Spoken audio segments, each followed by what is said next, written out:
Tahukah Anda, bapak benda yang paling nyaman di rumah Anda, kursi empuk tempat Anda biasa duduk berjam-jam sambil menonton televisi, bisa jadi adalah pembunuh diam-diam yang lebih berbahaya daripada rokok. Bayangkan ini, Anda merasa sehat-sehat saja hari ini, Anda makan seperti biasa, tidur seperti biasa, tapi tanpa Anda sadari ada bom waktu yang sedang berdetak di dalam tubuh Anda, dipicu oleh kebiasaan-kebiasaan sepele yang Anda lakukan setiap hari.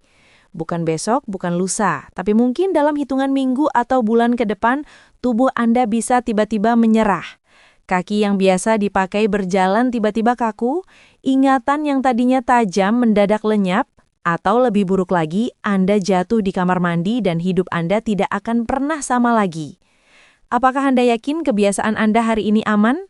Atau jangan-jangan Anda sedang mempercepat proses penuaan Anda sendiri menuju kondisi yang fatal? Halo, perkenalkan, saya Dr. Siska.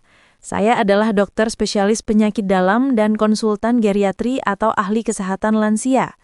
Selama 20 tahun terakhir, saya telah menghabiskan waktu saya di ruang praktik, lorong rumah sakit dan unit gawat darurat, menangani ribuan kasus yang berkaitan dengan kesehatan orang tua. 20 tahun bukan waktu yang sebentar. Saya telah melihat pasien datang dengan tangisan penyesalan dan saya juga melihat keajaiban kesembuhan. Hari ini saya tidak akan berbicara dengan bahasa medis yang rumit. Saya akan berbicara dari hati ke hati, memberikan tips tentang bahaya tersembunyi yang mengancam kesehatan lansia. Tips yang saya kumpulkan dari pengalaman puluhan tahun menangani pasien-pasien saya. Apa yang akan saya sampaikan ini mungkin terasa menakutkan, tapi percayalah, ketakutan ini tujuannya satu, agar Anda selamat. Sebelum kita masuk ke pembahasan yang sangat penting ini, saya ingin berinteraksi dengan Anda semua yang ada di rumah.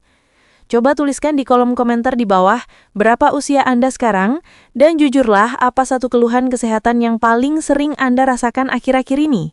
Apakah itu nyeri lutut, sering lupa, atau mungkin susah tidur? Tuliskan sekarang juga karena jawaban Anda mungkin ada hubungannya dengan topik kita hari ini. Jangan lupa juga untuk menekan tombol suka atau like pada video ini dan pastikan Anda sudah menekan tombol subscribe ke saluran podcast Dokter Sehat. Bagikan juga video ini ke grup WhatsApp keluarga, grup alumni atau grup pengajian Anda agar Anda dan orang-orang tersayang tidak ketinggalan berbagai tips dan ilmu terbaru dari kami yang bisa menyelamatkan nyawa. Sekarang mari kita bahas. Kita mulai dengan hal yang paling sering kita remehkan. Banyak dari pasien saya yang datang dengan kondisi tubuh yang sudah sangat lemah. Otot-ototnya menyusut drastis dan tulang-tulangnya rapuh. Ketika saya tanya apa kegiatan mereka sehari-hari, jawabannya hampir selalu sama. Mereka merasa sudah tua, jadi mereka pikir mereka harus banyak istirahat. Mereka menghabiskan waktu dengan duduk diam, menonton TV, atau hanya berbaring di tempat tidur sepanjang hari. Tahukah Anda apa yang terjadi pada tubuh Anda ketika Anda terlalu banyak diam? Ini bukan sekedar masalah malas, ini masalah hidup dan mati sel-sel tubuh Anda. Tubuh manusia dirancang untuk bergerak, bukan untuk diam mematung. Ketika Anda tidak bergerak, aliran darah Anda melambat. Bayangkan selang air yang airnya tidak mengalir deras, kotoran akan mulai menumpuk, bukan? Begitu juga dengan pembuluh darah Anda. Darah yang mengalir lambat ini meningkatkan resiko terjadinya gumpalan darah yang bisa menyumbat jantung atau otak Anda secara tiba-tiba. Yang lebih mengerikan lagi, otot Anda. Otot memiliki prinsip yang kejam, gunakan atau hilang. Jika tidak dipakai, tubuh akan memakannya. Dalam dunia medis, kami melihat banyak lansia yang kehilangan kemampuan berjalan bukan karena penyakit, tapi karena mereka terlalu nyaman duduk. Kaki mereka mengecil, tenaga mereka hilang, dan akhirnya untuk berdiri dari kursi saja mereka butuh bantuan orang lain. Apakah Anda mau menghabiskan sisa hidup Anda dengan bergantung pada orang lain hanya untuk pergi ke toilet? Saya yakin tidak. Jadi tanyakan pada diri Anda, berapa jam Anda duduk hari ini? Jika jawabannya lebih dari separuh waktu bangun Anda sedang dalam bahaya besar. Mari kita bergeser ke kebiasaan kedua yang terdengar sangat sepele, tapi efeknya bisa membuat otak Anda kacau balau. Pernahkah Anda merasa pusing, bingung, atau bahkan mulai sering lupa menaruh barang? Banyak orang mengira ini adalah tanda pikun atau demensia yang wajar karena usia. Padahal, seringkali penyebabnya jauh lebih sederhana, namun mematikan. Air. Ya, air putih. Seiring bertambahnya usia, pusat rasa haus di otak kita mulai tumpul. Mekanisme alami tubuh yang memberitahu kita untuk minum saat kita butuh air perlahan-lahan rusak. Jadi Anda mungkin mengalami dehidrasi parah. Darah Anda kering kerontang, tapi Anda tidak merasa haus sama sekali. Ini adalah jebakan yang sangat berbahaya. Ketika tubuh lansia kekurangan cairan, darah menjadi kental. Jantung harus memompa lebih keras, memaksa mesin tua Anda bekerja di luar batas kemampuannya. Dan yang paling menakutkan adalah efeknya pada otak. Dehidrasi pada lansia seringkali menyebabkan kebingungan mental yang akut. Saya sering menerima pasien yang dibawa keluarganya karena dikira terkena stroke atau gangguan jiwa mendadak karena bicaranya melantur. Setelah kami cek, ternyata mereka hanya kurang minum yang sangat parah. Begitu kami berikan cairan infus, kesadaran mereka kembali pulih. Tapi bayangkan jika ini terjadi terus-menerus di rumah tanpa penanganan. Ginjal Anda akan rusak, racun menumpuk dalam darah, dan Anda bisa jatuh pingsan kapan saja.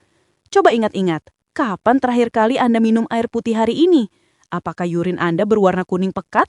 Jika iya, itu adalah teriakan minta tolong dari ginjal Anda. Jangan abaikan, atau Anda akan menyesalinya. Selanjutnya, ada sebuah kebiasaan yang sering dianggap sebagai bentuk perlindungan diri, padahal justru merupakan jalan pintas menuju penurunan mental yang cepat. Saya berbicara tentang kebiasaan mengurung diri atau menarik diri dari lingkungan sosial. Banyak lansia merasa minder, merasa tidak nyambung dengan anak muda, atau merasa tubuhnya sudah tidak kuat untuk bepergian. Sehingga mereka memilih untuk diam di rumah saja, tidak mau bertemu tetangga, tidak mau ikut kegiatan komunitas. Saya mau tenang saja di rumah. Begitu alasannya. Kedengarannya damai bukan? Tapi tahukah Anda apa yang terjadi pada otak Anda saat Anda kesepian? Otak kita bekerja seperti otot.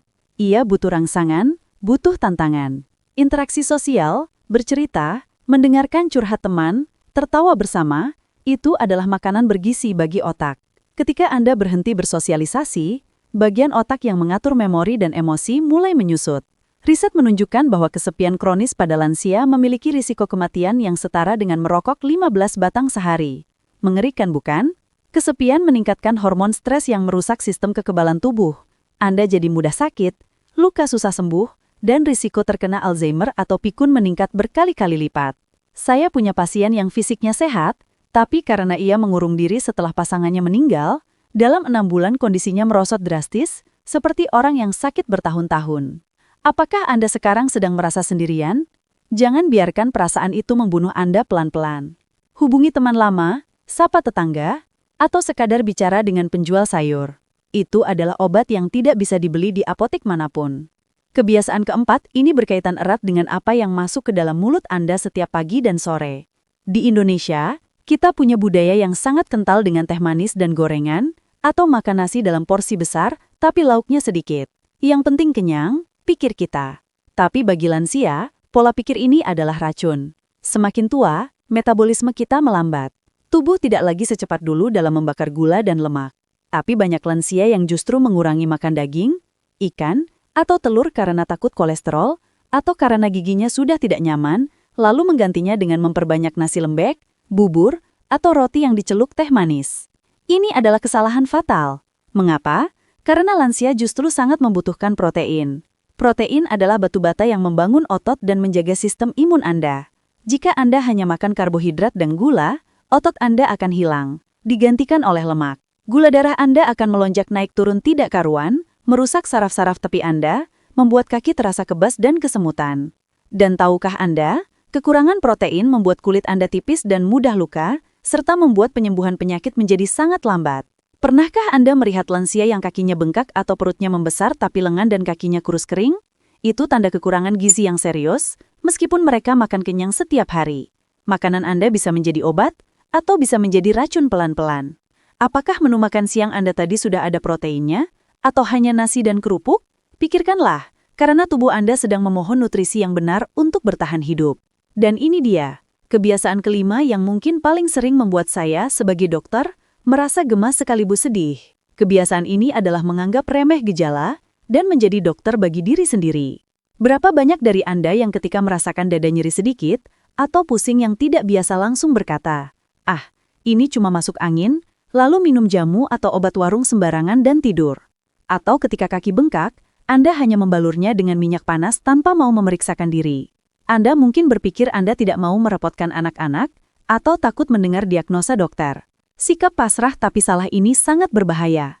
Banyak penyakit mematikan seperti serangan jantung pada lansia tidak muncul dengan rasa sakit yang hebat seperti di film-film. Kadang gejalanya hanya rasa tidak nyaman di ulu hati, sesak napas sedikit, atau keringat dingin. Jika Anda menganggapnya masuk angin dan hanya dikerok, Anda membuang waktu emas yang bisa menyelamatkan nyawa Anda. Selain itu, kebiasaan menumpuk obat-obatan lama yang sudah kadaluarsa dan meminumnya lagi saat sakit juga sangat fatal. Ginjal dan hati lansia sudah tidak sekuat dulu dalam menyaring racun obat. Salah minum obat sedikit saja bisa memicu gagal ginjal akut. Apakah Anda menyimpan gudang obat di rumah dan meminumnya tanpa resep baru? Hentikan sekarang juga. Jangan bermain judi dengan nyawa Anda sendiri. Tubuh Anda memberi sinyal bukan untuk diabaikan, tapi untuk didengarkan.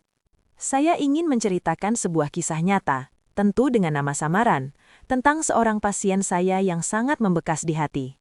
Sebut saja namanya Ibu Rahma. Usianya sekitar 70 tahun. Ibu Rahma datang ke tempat praktik saya, didorong di atas kursi roda oleh anaknya. Wajahnya pucat, tatapan matanya kosong, dan dia sudah tidak bisa berjalan selama 3 bulan. Kakinya bengkak, dan dia sering sekali mengompol. Anaknya bilang, "Dok, ibu sepertinya sudah waktunya. Dia hanya tiduran saja di kamar, tidak mau makan, tidak mau bicara." Mereka sudah pasrah. Mereka pikir ini adalah akhir dari segalanya. Sebuah proses penuaan yang tidak bisa dilawan. Ketika saya periksa, saya menemukan bahwa Ibu Rahma tidak memiliki penyakit terminal yang mematikan. Apa yang terjadi padanya adalah akumulasi dari semua kebiasaan buruk yang kita bahas tadi. Setelah suaminya meninggal, dia kesepian dan mengurung diri. Dia berhenti bergerak, hanya duduk di depan TV. Karena malas ke kamar mandi, dia berhenti minum air putih. Makanannya hanya biskuit dan teh manis karena dia malas mengunyah. Akibatnya, dia dehidrasi parah. Otot kakinya menyusut drastis karena tidak dipakai. Ini yang kita sebut disuse atrophy. Dan dia kekurangan protein dan vitamin yang parah. Dia bukan sakit parah. Dia hanya lupa cara merawat mesin tubuhnya. Saya menatap mata Ibu Rahma dan berkata, "Bu, ini belum waktunya. Ibu belum selesai. Ibu masih bisa sembuh jika ibu mau bekerja sama dengan saya." Apakah mudah? Tentu tidak. Kami harus memulainya dengan sangat keras. Saya melarang dia tidur siang berlebihan. Saya mewajibkan dia minum air putih minimal 6 gelas sehari, dicicil sedikit demi sedikit. Kami mengatur ulang pola makannya. Wajib ada telur atau ikan setiap makan. Dan yang paling berat, fisioterapi. Dia harus belajar berdiri lagi, menahan rasa sakit dan pegal di otot yang sudah lama tidur. Minggu pertama penuh dengan keluhan dan air mata. Dia ingin menyerah, tapi kami terus menyemangatinya. 1 bulan kemudian, bengkak di kakinya hilang. Wajahnya mulai segar. 3 bulan kemudian, dia datang ke ruang praktik saya tidak lagi dengan kursi roda. Dia berjalan, meskipun pelan dengan tongkat, tapi dia berjalan dengan kakinya sendiri. Senyumnya sudah kembali. Dia bercerita bahwa sekarang dia mulai ikut senam lansia di balai warga setiap minggu. Dia punya teman baru. Dia kembali hidup. Ibu Rahma adalah bukti nyata bahwa belum ada kata terlambat untuk memperbaiki kebiasaan. Jika dia bisa bangkit dari keterpurukan yang nyaris membuatnya lumpuh total, Anda juga pasti bisa. Pertanyaannya, maukah Anda memulainya hari ini? Jadi Bapak, Ibu, dan saudara-saudaraku sekalian, kesehatan di masa tua bukanlah sebuah lotre atau keberuntungan semata. Itu adalah hasil panen dari apa yang kita tanam setiap hari.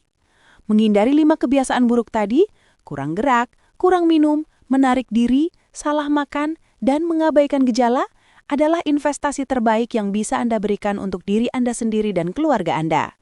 Jangan biarkan kursi nyaman itu membunuh Anda. Jangan biarkan rasa malas minum merusak ginjal Anda. Jangan biarkan kesepian memakan otak Anda. Mulailah dari hal kecil hari ini. Setelah menonton video ini, berdirilah, berjalanlah keliling rumah sebentar, ambil segelas air putih dan minumlah. Telepon anak atau teman lama Anda. Periksa lemari obat Anda dan buang yang sudah tidak layak. Langkah kecil ini, jika dilakukan konsisten, akan menjadi benteng pertahanan yang kuat. Ingat, menua itu pasti, tapi menua dengan sehat dan bahagia adalah pilihan.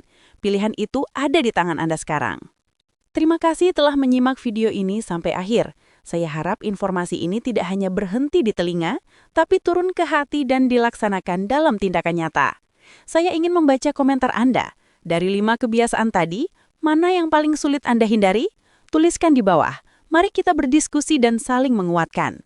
Jangan lupa untuk menyukai video ini, subscribe ke podcast Dokter Sehat, dan bagikan video ini ke grup-grup WhatsApp Anda sekarang juga. Satu kali klik bagikan dari Anda, bisa jadi menyelamatkan satu nyawa teman atau saudara Anda di luar sana. Saya Dr. Siska, sampai jumpa di video berikutnya. Salam sehat dan bahagia selalu untuk Anda semua.